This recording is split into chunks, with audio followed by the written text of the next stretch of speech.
Mari sama-sama kita ucapkan Mazmur 91. Dalam lindungan Allah. Orang yang duduk dalam lindungan yang maha tinggi dan bermalam dalam naungan yang maha kuasa akan berkata kepada Tuhan, tempat perlindunganku dan kubu pertahananku, Allahku yang kupercayai. Sungguh, dialah yang akan melepaskan engkau dari jerat penangkap burung, dari penyakit sampar yang busuk. Dengan kepaknya ia akan melindungi engkau. Di bawah sayapnya engkau akan berlindung. Kesetiaannya ialah perisai dan pagar tembok. Engkau tak usah takut terhadap kedahsyatan malam, terhadap panah yang terbang di waktu siang, terhadap penyakit sampar yang berjalan di dalam gelap, terhadap penyakit menular yang mengamuk di waktu petang. Walau 1.000 orang rebah di sisimu dan 10.000 di sebelah kananmu, tetapi itu tidak akan menimpamu. Engkau hanya menontonnya dengan matamu sendiri dan melihat pembalasan terhadap orang-orang fasik. Sebab Tuhan ialah tempat perlindunganmu, yang maha tinggi telah kau buat tempat perteduhanmu. Malapetaka tidak akan menimpa kamu, dan tulah tidak akan mendekat kepada kemahmu.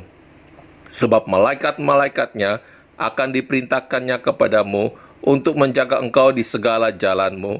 Mereka akan menata engkau di atas tangannya, supaya kakimu jangan terantuk kepada batu. Singa dan ular tedung akan kau langkahi. Engkau akan menginjak anak singa dan ular naga. Sungguh, hatinya melekat kepadaku, maka aku akan meluputkannya. Aku akan membentenginya, sebab ia mengenal namaku. Bila ia berseru kepadaku, aku akan menjawab. Aku akan menyertai dia dalam kesesakan. Aku akan meluputkannya dan memuliakannya. Dengan panjang umur akan kukenyangkan dia, dan akan kuperlihatkan kepadamu keselamatan daripadaku. Amin. Menyembah Engkau menjadi satu kerinduan dalam kehidupan kami, ya Tuhan. Saat ini kami rindu untuk mengalami kehadiran-Mu, ya Bapa. Terima kasih.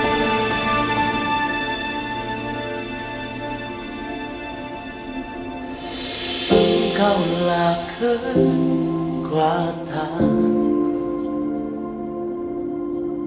tempat perlindunganku saat badai menghadang. Aku tak akan goyah,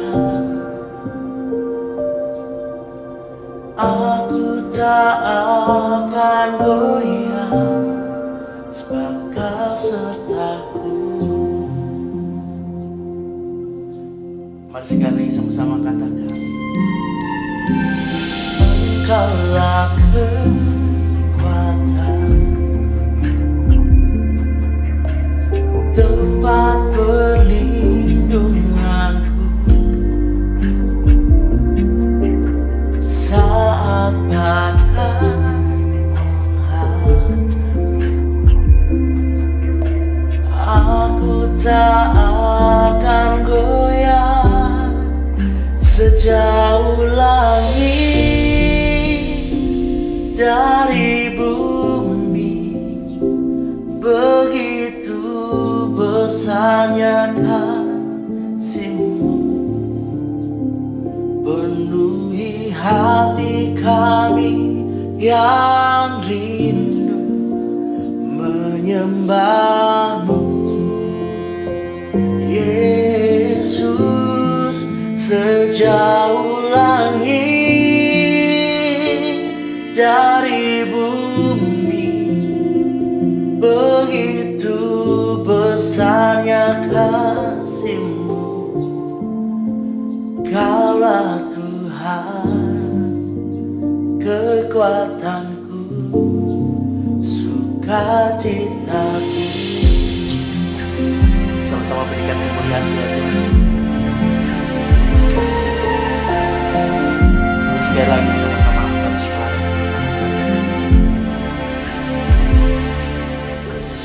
Engkaulah kekuatan,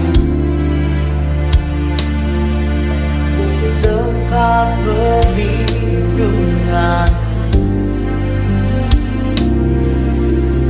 saat badai,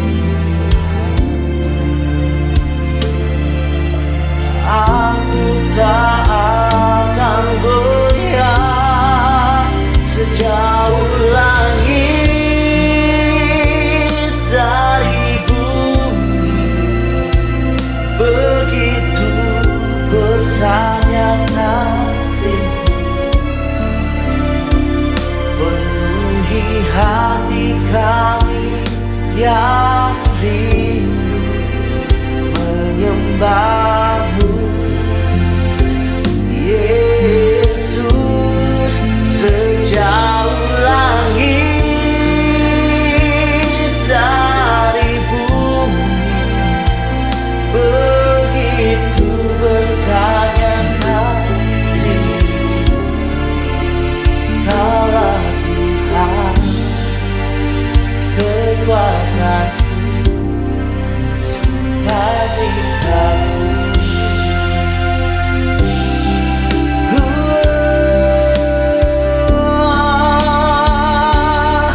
We worship You, Lord. Oh, we worship You, God. We worship You, Jesus. We worship You. Mari angkat suara. Engkau yang layak kami sembah di tempat ini, ya Tuhan. Engkau yang layak kami tinggikan saat ini, ya Bapa.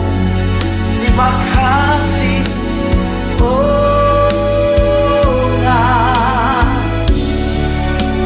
Terima kasih, Yesus.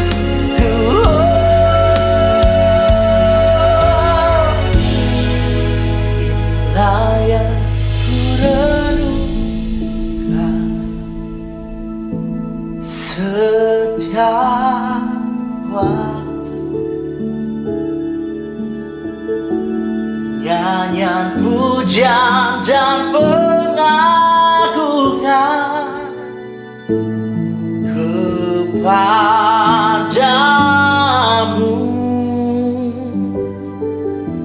Biarlah manis kau dengar, Tuhan.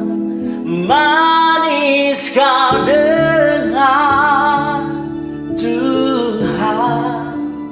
Dan hatiku bersuka karena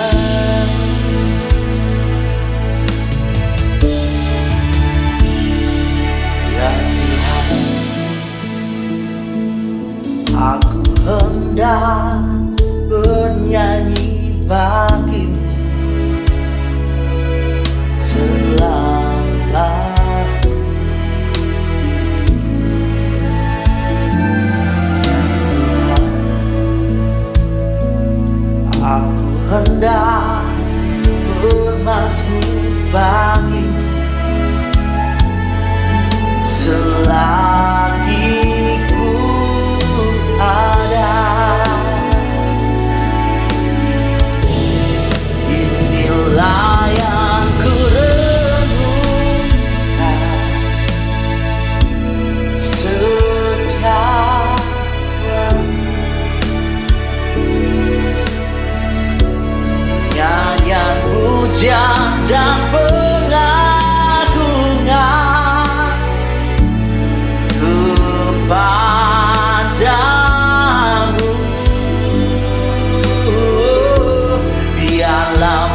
Shalom Bapak Ibu Saudara yang terkasih di dalam nama Tuhan Yesus Kristus. Apa kabar Bapak Ibu semuanya? Senang sekali kita berjumpa di ibadah online pada pagi hari ini. Saya percaya dimanapun Bapak Ibu berada, kita semua dalam keadaan semangat. Katakan sama-sama saudara, semangat ya. Hari ini saya akan membawakan sebuah tema tentang pertumbuhan tanda kehidupan. Katakan sama-sama saudara, pertumbuhan tanda kehidupan. Berbicara kekristenan itu adalah kehidupan Bapak Ibu yang dibangun di atas dasar hubungan kita dengan Tuhan, diri kita sendiri dan sesama, di mana hidup kita bertumbuh dan diubah menjadi serupa dengan Yesus. Kita ulangi bersama-sama, katakan, kekristenan adalah kehidupan yang dibangun di atas dasar hubungan kita dengan Tuhan, diri kita sendiri dan sesama, di mana hidup kita bertumbuh dan diubah menjadi serupa dengan Yesus. Jadi Bapak Ibu, goal hidup Anda dan saya adalah kita bertumbuh menjadi serupa dengan Yesus. Kekristenan bukan berbicara tentang sukses saudara, tentang mujizat, tentang diberkati, terkenal, sibuk pelayanan. Bukan Bapak Ibu. Kalau Bapak Ibu menjadi orang Kristen fokus goal hidup Bapak Ibu, Anda hanya ingin sekedar mau sukses, diberkati, mengalami mujizat Tuhan, terkenal, sibuk pelayanan. Tuhan Yesus tidak perlu mati di kayu salib untuk kita Bapak Ibu. Kita baru saja minggu yang lalu merayakan hari kebangkitan Yesus saudara. Kita percaya pengorbanan Yesus di kayu salib sempurna atas hidup kita. Dan pengorbanan Yesus di kayu salib itu saudara membawa kita kepada satu tujuan, supaya hidup Anda dan saya diubahkan menjadi serupa seperti Kristus saudara. Di dalam Matius 7 ayat 22 sampai 23, pada hari terakhir banyak orang akan berseru kepadaku, Tuhan, Tuhan, bukankah kami bernubuat demi namamu dan mengusir setan demi namamu dan mengadakan banyak mujizat demi namamu juga? Pada waktu itulah aku akan berterus terang kepada mereka dan berkata, aku tidak pernah mengenal kamu, enyahlah daripadaku kamu sekalian pembuat kejahatan. Kata aku tidak pernah mengenal kamu di sini adalah mereka adalah orang Kristen yang sekedar hanya orang Kristen agamawi saudara. Mereka rajin ke gereja, mereka rajin pelayanan, bahkan dikatakan mereka bernubuat, mengusir setan, menyembuhkan orang sakit, tapi mereka tidak mengenal Tuhan. Hidup mereka tidak bertumbuh, tidak menjadi serupa seperti Kristus. Ya, sampai Tuhan berkata, aku tidak mengenal, engkau tidak pernah intim dengan aku. Ya, enyahlah kamu sekalian pembuat kejahatan. Anda dan saya jangan jadi orang Kristen yang palsu Bapak Ibu ya, tapi biarlah kita menjadi orang Kristen yang asli. Ya, di mana kekristenan kita mengalami pertumbuhan demi pertumbuhan dari iman kepada iman sampai kita menjadi serupa sempurna seperti Kristus Bapak Ibu. Hari ini kita akan melihat saudara bertumbuh menjadi semakin serupa dengan Yesus. Ini yang menjadi goal kita. Goal Anda dan saya bukan hanya sekedar saya ingin bahagia dalam kehidupan saya. Saudara tahukah bahwa ketika kita lahir baru di dalam Kristus Yesus, Tuhan Yesus ada dalam kehidupan kita. Kita sudah memiliki kebahagiaan itu saudara. Jadi kebahagiaan bukan menjadi goal kita, tapi goal hidup kita adalah kita bertumbuh. Katakan sama-sama Bapak Ibu, goal hidup saya adalah bertumbuh. Ya, menjadi semakin serupa dengan Yesus. Saudara, Tuhan menerima kelemahan kita. Namun Ia tidak membiarkan kita tetap dalam kelemahan kita. Tuhan mau saudara dan saya bertumbuh. Katakan sama-sama, Tuhan mau saya bertumbuh. Ya, artinya apa? Kita ada perubahan saudara. Tidak stuck di satu titik. Ya, seperti seorang anak-anak. Pada waktu dia baru lahir saudara, dia hanya bisa menangis ya. Tapi pada sampai satu ketika saudara, ketika dia mulai usia 10 bulan ya, dari mulai 6 bulan ada proses di mana dia mulai belajar merangkak ya, dan setahun ada yang mulai belajar berbicara, berdiri, dan sampai dia bisa berjalan. Ada sebuah perubahan di dalam kehidupannya yang dimana saudara, orang-orang di sekelilingnya boleh melihat ada sebuah perubahan. Itulah bertumbuh saudara, di mana hidup kita semakin hari semakin menjadi lebih baik saudara. Fokus bertumbuh bukan berkat atau mujizat Bapak Ibu ya. Berkat dan mujizat yang sesungguhnya ada dalam pertumbuhan kita. Ketika Anda dan saya fokus bertumbuh, disitulah ada berkat Tuhan. Disitulah ada mujizat Tuhan. Tapi kalau fokus hidup Anda pada berkat dan mujizat Tuhan tanpa Anda mau bertumbuh, ya Anda tidak akan mengalami berkat Tuhan, saudara.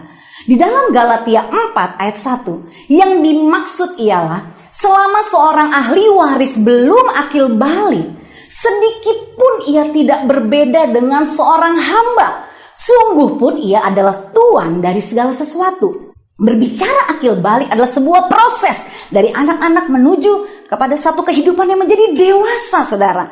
Ya, kalau Anda masih tetap menjadi anak-anak, ya, jangankan Tuhan, saudara, ya, kita sebagai orang tua, kita tidak mungkin mempercayakan kepada anak kita yang masih kecil untuk melakukan pekerjaan-pekerjaan beresiko, ya. Kita tidak mungkin memberikan anak kita, dia bisa bawa mobil kita, ya, dia bisa menggunakan fasilitas di rumah kita. Kenapa? Karena dia masih kecil, ya. Serba harus dibatasi, saudara. Kalau anak-anak dikasih pilihan, kamu mau uang selembar ini 100.000 atau permen, saudara, pasti dia pilih yang mana? Dia pasti memilih permen, saudara. Kenapa? Karena itu bagaikan cuman kertas, ya. Kenapa? Kalau permen itu dia suka, ya. Tetapi kalau kita semakin menjadi dewasa, kita mengerti makna 100.000 itu. Kalau anak-anak taunya pokoknya aku maunya permen, aku maunya es krim, saudara. Dia tidak tahu sesuatu yang lebih bernilai, ya. Oleh sebab itu, kita harus bertumbuh, Bapak Ibu. Jangan berhenti di satu titik. Ya, semakin hari kita harus semakin mau diubahkan, semakin bertumbuh, kita menjadi manusia dewasa yang seutuhnya di dalam Tuhan. Kunci kesuksesan sejati, saudara, kalau Anda lihat di dalam lingkaran ini, yang namanya knowledge itu memberi dampak 10%, saudara. Ya, knowledge ini termasuk pada waktu Anda menerima kebenaran firman Tuhan, ya, itu berdampak 10% dalam hidup Anda. Ya, kalau skill itu 15%. Kalau habit itu 25%. Tetapi kalau good attitude, ya, respon Anda, sikap Anda itu memberikan dampak 50%. Oleh sebab itu ketika Anda bertumbuh, Anda punya respon yang benar, yang mau diajar, yang mau belajar, ya, Anda mau berubah, Anda memiliki kerendahan hati, menyadari, oh iya banyak yang harus diubah dalam kehidupan saya. Disitulah, ya, Anda memiliki respon yang benar, Anda mengalami satu pertumbuhan, dan saya percaya, saudara, Anda akan mengalami, saudara, dampak dari pertumbuhan saudara. Di dalamnya sudah tersedia berkat dan mujizat Tuhan, saudara. Nah, bertumbuh menjadi dewasa artinya, saudara, kita meninggalkan sifat kanak-kanak. Ya, meninggalkan sifat kanak-kanak di sini adalah sifat kekanak-kanakan, saudara, ya. Sifat yang harus mau tidak mau kita tinggalkan kalau kita mau menjadi orang dewasa. Ya, di 1 Korintus 13 ayat 11, ketika aku kanak-kanak, aku berkata-kata seperti kanak-kanak. Aku merasa seperti kanak-kanak. Aku berpikir seperti kanak-kanak. Sekarang, sesudah aku menjadi dewasa, aku meninggalkan sifat kanak-kanak itu. Ya, ketika Anda masih kanak-kanak, Anda berkata seperti kanak-kanak, Anda merasa seperti kanak-kanak, Anda berpikir seperti kanak-kanak. Tetapi kalau Anda mau berubah, Anda mau bertumbuh, Anda harus tinggalkan sifat kekanak-kanakan itu, saudara. Baru Anda bisa bertumbuh menjadi dewasa. Katakan sama-sama, meninggalkan sifat kekanak-kanakan, saudara, ya. Nah, di sini kita mau belajar, saudara, ya. Yang pertama dikatakan, ya, anak-anak itu dapat dilihat dari kata-katanya.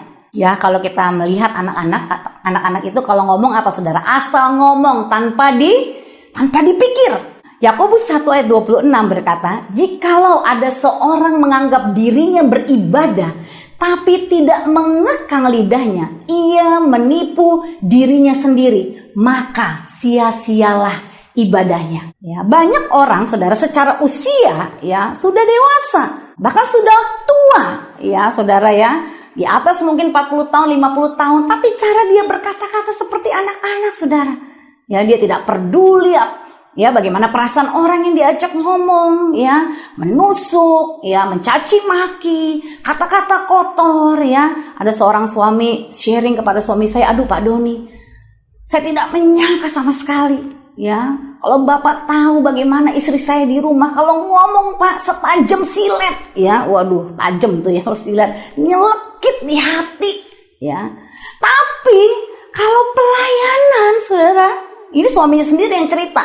Ngomongnya kok bisa manis, ya, lembut sekali, penuh kasih. Tapi kalau ngomong sama saya, Pak Doni, aduh, saya tersayat-sayat. Nah ini saudara, ya, banyak orang pelayanan saudara, ya, berkhotbah, melayani, tapi orang di rumahnya saudara, suaminya, istrinya, anak-anaknya tidak melihat ada kata-kata yang membangun dalam kehidupannya. Nah di sini kita belajar saudara, tinggalkan sifat kanak-kanak. Kalau ngomong itu dipikir dulu. Sebaliknya juga ada seorang istri cerita sama saya, aduh Bu Sandy, suami saya kalau ketemu customer, aduh manis banget, ya ngomongnya lembut, yang namanya juga customer, kalau kasar-kasar nggak jadi beli saudara, ya kan, kabur dia. Tapi kalau ngomong sama istri, ya saudara ya, remnya blong saudara ya, langsung keluar kata-kata kotor, kebun binatang, kata-kata yang kasar, kata-kata yang tidak pantas diucapkan. Nah inilah kekanak-kanakan yang harus kita rubah saudara. Anak-anak bisa dilihat dari cara dia berkata-kata. Atmosfer surga ada dalam keluarga dan gereja kita ketika kita bertumbuh menjadi dewasa saudara. Menjadi apa? Menjadi orang yang dewasa di sini maksudnya apa saudara? Menjadi orang yang membangun dengan perkataan. Katakan orang dewasa adalah orang yang membangun dengan perkataannya. Dia tahu berkata-kata saudara.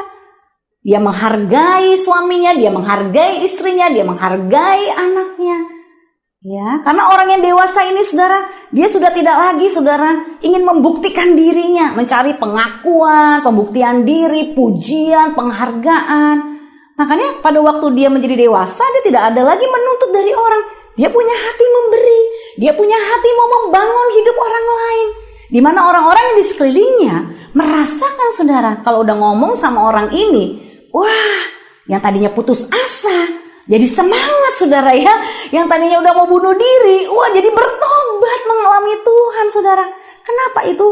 Power of statement saudara ya, the power of kata-kata kita itu saudara mempengaruhi kehidupan kita hari-hari. Matius 12 ayat 35. Orang yang baik mengeluarkan hal-hal yang baik dari perbendaharaannya yang baik saudara. Dan orang yang jahat mengeluarkan hal-hal yang jahat dari perbendaharaannya yang jahat. Kalau kita sudah dewasa di dalam Tuhan saudara, kita sudah dibenarkan, kita didamaikan, kita diterima, kita dikasihi saudara ya. Kita sudah meninggalkan manusia lama kita ya. Kita menjadi manusia yang baru. Dan kata-kata kita pun berubah saudara. Perbendaharaan di hati kita ini sudah tidak jahat lagi, tapi baik. Sesuatu yang membangun, sesuatu yang membangkitkan semangat orang-orang di sekeliling kita saudara. Matius 12 ayat 33. Jika suatu pohon kamu katakan baik, maka baik pula buahnya. Jikalau suatu pohon kamu katakan tidak baik, maka tidak baik pula buahnya. Sebab dari buahnya pohon itu dikenal. Ya. Orang-orang sekeliling Anda bisa mengetahui kehidupan Anda dari kata-kata yang Anda ucapkan saudara. Satu kata yang keras dan kasar dapat membuat kuntum kebencian dalam hidup seseorang saudara. Satu kata yang dilontarkan tanpa kontrol diri dapat membuat kekacauan. Satu kata yang tidak sopan dan ramah dapat membuat cinta menjadi hambar. Ini terjadi dalam hidup kita hari-hari. Kami melayani suami istri saudara, sudah hampir setahun kami layani. Udah damai saudara, udah jalan-jalan ke Eropa, bulan madu lagi. Pulang dari Eropa, bukan tambah damai. Cerai saudara. Waktu kami konseling lagi, kok bisa? Kan sudah berdamai. Ya, ternyata suaminya lost control saudara. Gara-gara gak bisa kontrol, asal ngomong, istrinya rekam lagi kejadian itu saudara. Waduh, bubar jalan saudara ya. Udah damai, udah bulan madu, pulang bukannya makin harmonis, malah bercerai saudara. Kenapa? Karena udah jadi kacau, timbul akar pahit, cinta menjadi hambar. Kenapa? Karena kata-kata yang tidak dewasa, yang tidak membangun. Namun satu kata maaf bisa melahirkan cinta yang mendalam bagi orang yang mendengarnya. Satu kata lembut dan tulus dapat membuat kedamaian bagi orang lain. Satu kata pujian dapat memberi semangat bagi yang mendengarnya. Wow, saudara bisa bayangkan ya, kalau di rumah kita, ya kata-katanya itu rendah hati saudara, kalau salah itu minta maaf, jangan ngotot, ya kan? Nah, kalau Anda kata-katanya itu lembut, tulus, ya penuh kedamaian, Anda saling memuji suami istri, ke anak-anak, jangan kalau salah doang dibentak, diomelin, saudara main tangan, ya giliran dia benar, dia berhasil, nggak dipuji, nuntut terus, saudara nggak bisa menciptakan atmosfer sorga dalam kehidupan rumah tangga Anda. Nanti kalau udah di rumah berantem terus, atmosfernya panas terus, saudara ya, itu Anda mau keluar rumah, pergi kemanapun, ke kantor, ke gereja, atau Anda mau beraktivitas kemanapun, itu akan terbawa, saudara. Oleh sebab itu, ya, saling membangun dengan kata-kata ini, saudara, kita terapkan di dalam pernikahan keluarga kita. Ayo para suami, ayo para istri, orang tua, anak-anak, pakai kata-kata kita untuk membangun sekeliling kita, amin. Tidak melemahkan, tidak melukai, tidak merendahkan, tidak mencaci maki, tidak berkata-kata kotor. Tapi mari kita berkata-kata yang lembut, membangun, saudara ya. Dan saya percaya saudara, kalau ini dilatih di dalam kehidupan pernikahan keluarga kita menjadi dewasa, ya, kita menggunakan kata-kata kita untuk membangun, saya percaya pemulihan pasti terjadi di keluarga kita, saudara. Ya, saya belajar banyak saudara dari kehancuran-kehancuran rumah tangga. Banyak rumah tangga itu hancur karena kata-kata ya yang asal ngomong dan tidak bisa dipertanggungjawabkan, saudara. Tapi begitu suami atau istri atau anak saudara mengalami pemulihan, diubahkan Tuhan, ya kata-katanya berubah jadi kata-kata yang membangun, ya atmosfer surga itu turun saudara di dalam kehidupan kita. Wow, itu akan membawa dampak pemulihan bagi sekeliling kita. Kenapa saudara? Karena kata-kata kita bisa menyembuhkan orang-orang di sekeliling kita, bisa memulihkan dan membangun banyak orang. Nah, jadi saudara, satu kata itu bisa menjadi kutuk dan bisa menjadi berkat bagi kita dan orang lain. Renungkan kata yang kita ucapkan hari ini, agar selalu ada satu kata berkat buat kita semua. Ya, saya belajar bersama suami dan anak-anak setiap hari, perkatakan tentang saya berharga. Ya, karena pengorbanan Tuhan Yesus sempurna bagi saya. Saya adalah ciptaan yang baru, yang lama sudah berlalu, yang baru sudah datang. Ya, saya berkata bahwa Tuhan sudah menyediakan. Ya, itu kata-kata yang membangun atmosfer surga, saudara. Perkataan firman. Tidak ada kata-kata yang melemahkan. Yang kedua, saudara, sifat kanak-kanak itu merasa emosional, saudara. Kanak-kanak, ya, selalu mulainya tuh merasa. Ya, habis merasa baru dia bertindak, baru dia berpikir. Kalau orang dewasa, dia berpikir dulu, baru dia bertindak, baru dia merasa. Makanya lihat saudara, kalau kita masih punya sifat kanak-kanak, akhirnya kita jadi apa? Gampang tersinggung, baperan saudara ya. Dibawa perasaan, semuanya dimasukin ke hati saudara. Kita tidak bisa berpikir rasional. Kita juga tidak bisa saudara memikirkan perasaan orang lain. Maunya serba cepat, tidak sabar, tidak punya self control saudara. Kalau gue mau hari ini, gue harus hari ini. Makanya lihat saudara, kalau anak-anak sudah merasa mau, ya, dan orang tuanya tidak bisa mendidik dengan kata tunggu, apa yang dia mau langsung dikasih. Waduh, kalau dia pergi ke supermarket saudara, dia pengen beli es krim, orang tuanya berkata no, maka anak ini bisa tiduran di lantai, guling-gulingan saudara, teriak-teriak saudara. Bahkan saya pernah melihat saudara di dalam gereja saudara ya, anak-anak saudara, karena dia meminta sesuatu dan mamanya tidak memberikannya, wah dia jambak-jambak, dia pukul-pukul mamanya saudara di depan umum.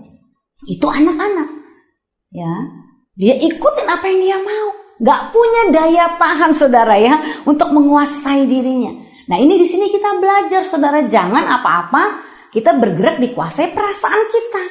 Nah kalau perasaan kita dikuasai oleh emosi yang negatif, kita kesel, kita jengkel, kita marah-marah, akhirnya apa? Hubungan jadi rusak Bapak Ibu. Ya, kekristenan itu adalah hubungan kita saudara.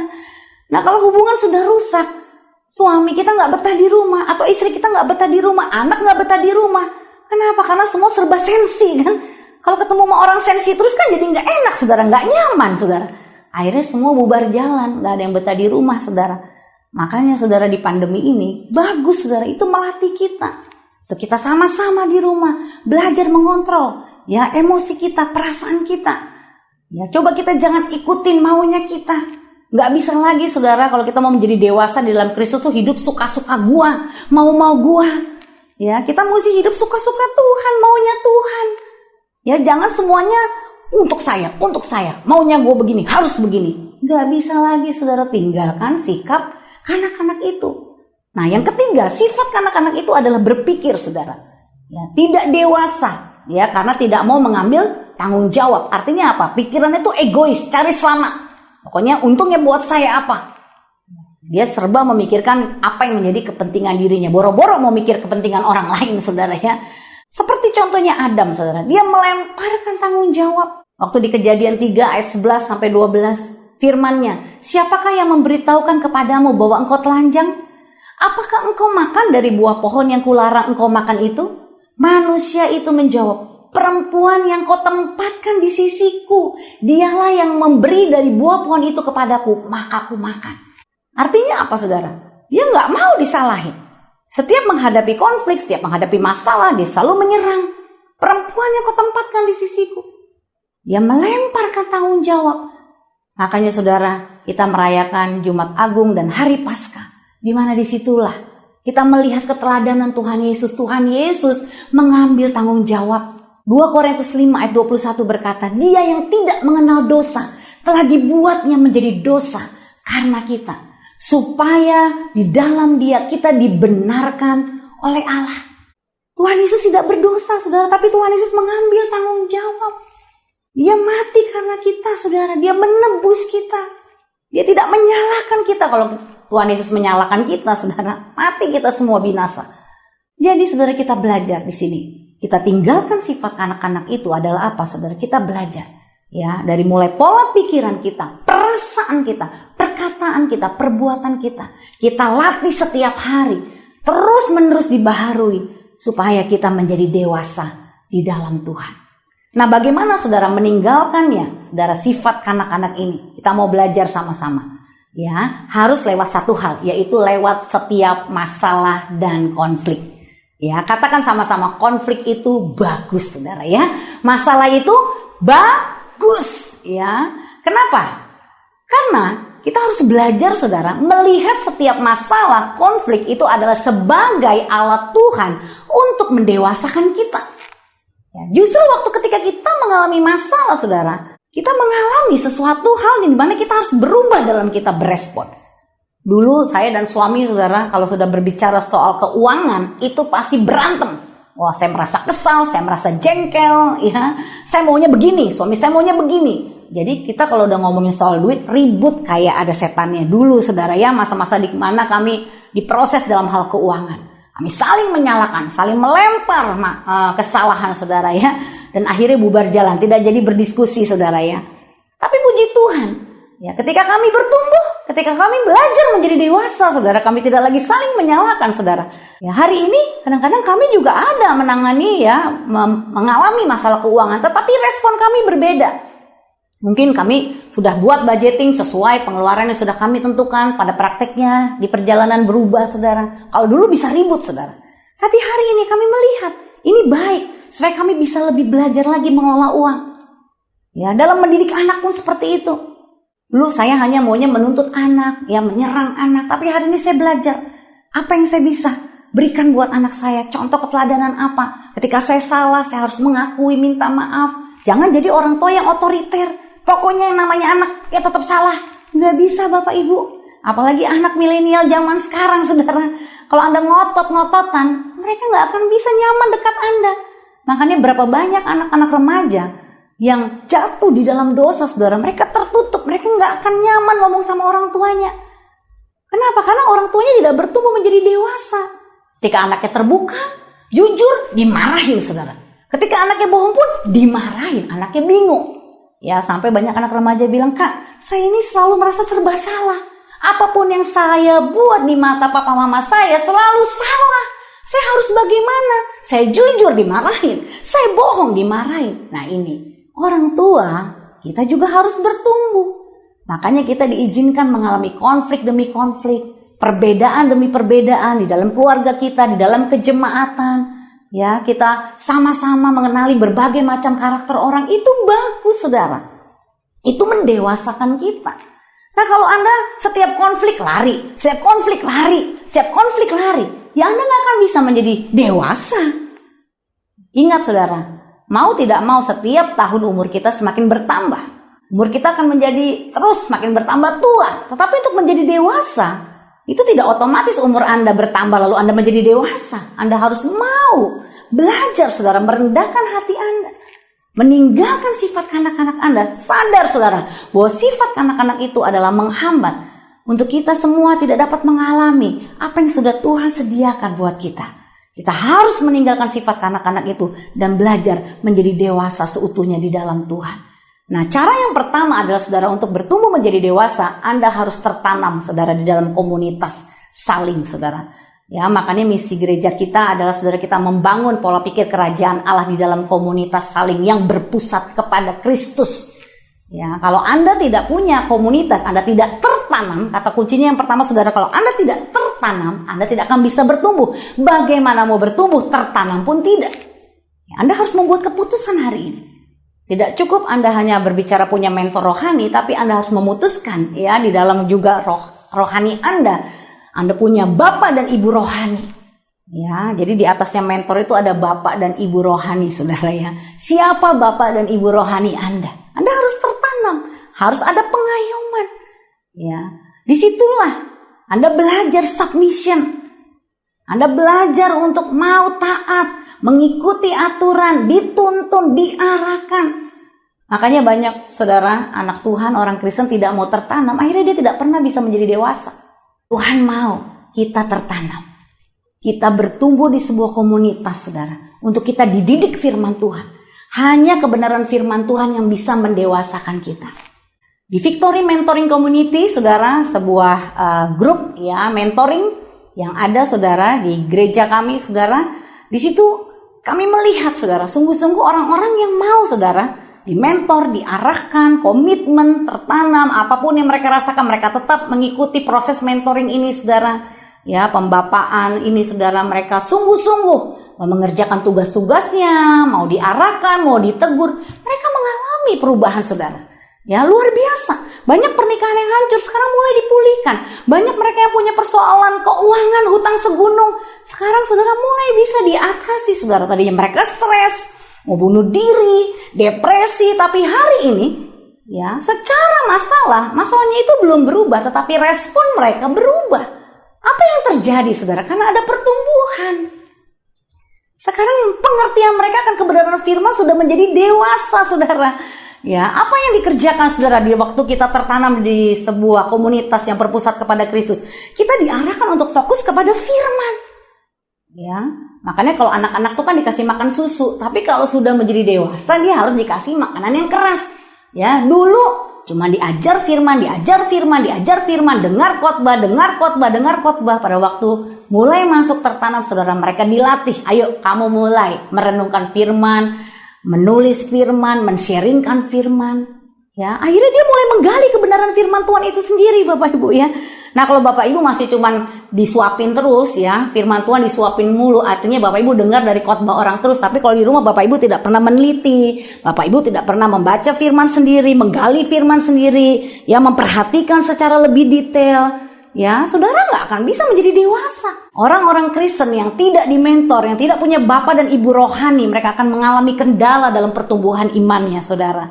Ya, untuk itu saran saya Bapak Ibu boleh dengan bebas ya dengar semua khotbah-khotbah di YouTube ya, asalkan dipastikan bisa dipertanggungjawabkan Bapak Ibu, itu bagus. Ya, karena Bapak Ibu bisa belajar dari banyak guru, tapi pastikan Bapak Ibu harus punya bapak dan ibu rohani yang mau mengayomi untuk iman kerohanian Bapak Ibu bisa bertumbuh dengan sehat Bapak Ibu. Yang kedua, ya, yang gimana kita kalau meninggalkan sifat kanak-kanak itu adalah harus diproses saudara. Tidak ada jalan pintas. Ya, saudara harus benar-benar mengikuti prosesnya. Nggak bisa di skip. Ya, kalau pertumbuhan seorang anak di skip, maka dia juga akan menjadi tidak sehat saudara. Anda juga harus diproses, ikutin saudara proses dari pertumbuhan itu. Makanya kalau saudara tertanam di sebuah gereja itu pasti ada saudara yang namanya spiritual journey. Ya, satu pertumbuhan iman di mana dari sejak Anda jadi jiwa baru, Anda harus mengikuti prosesnya. Anda harus dilatih, diajar, ya, diajar tentang apa? Pendalaman, Bible study kah? Anda diajar mengerti yang namanya firman, keselamatan, pertobatan, lalu Anda bertumbuh, diajar bagaimana melayani Tuhan, saudara. Ya, ada yang namanya komsel, komunitas orang percaya, ya, ada yang V-Club. Sekarang kita sudah V-Club Zoom online, saudara ya. Atau saudara bisa melakukan sesuatu aktivitas di mana saudara memang bersama leader Anda, pemimpin Anda, supaya saudara mengikuti prosesnya. Ya, di mana saudara harus terus belajar, saudara. Nah, ini tidak bisa di-skip dan tidak bisa ambil jalan pintas. Ikuti semua pergerakan yang memang pemimpin rohani Anda, Bapak Ibu rohani Anda arahkan. Kalau saudara ikuti, saudara tidak skip, maka saudara akan bertumbuh. Tapi kalau saudara skip, gue maunya yang ini aja, gue maunya yang ini aja, nggak bisa Bapak Ibu ya. Ikuti aja. Ya, sekalipun Bapak Ibu mungkin ya rasanya awalnya beban, ya berat, tapi ketika Bapak Ibu mau ikuti, nanti Bapak Ibu lihat. Ya, bagi anak-anak yang taat itu pasti ada berkatnya Bapak Ibu, ada upahnya dalam ketaatan.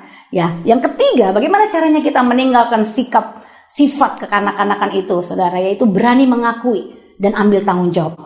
Berani mengakui, saudara. Kalau saudara menyadari, saudara, diri Anda, iya, kata-kata saya masih tajam, melukai suami saya, melukai istri saya. Oh, saya masih dikuasai perasaan saya. Selama ini saya kalau marah langsung aja reaktif. Ya, banting barang, ya, tutup pintu, dibanting, saudara ya. Semuanya barang rusak, saudara ya.